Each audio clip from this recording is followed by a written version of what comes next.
កិច្ចប្រជុំថ្នាក់ដឹកនាំនៃស្ថាប័នជាកម្មវិធីផ្លូវការពាក់កណ្ដាលមិនផ្លូវការពាក់កណ្ដាលដោយសារតែធ្វើតែក្នុងស្ថាប័នគ្មានការផ្សព្វផ្សាយជាសាធារណៈនិងមានតែអ្នកក្នុងស្ថាប័នចូលរួមមិនថាយ៉ាងណាត្រូវតែមានរបៀបវិរៈកម្មវិធី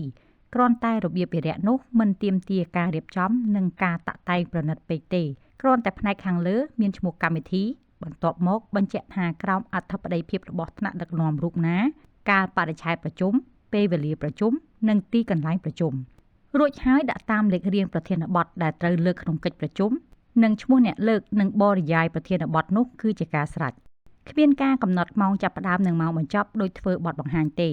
ហើយចំណុចដែលត្រូវតែដឹងនោះគឺថារបៀបវិរៈគ្រាន់តែធ្វើតាមរបៀបរបបប៉ុណ្ណោះពេលប្រជុំជាក់ស្ដែងអាចមានការផ្លាស់ប្ដូរ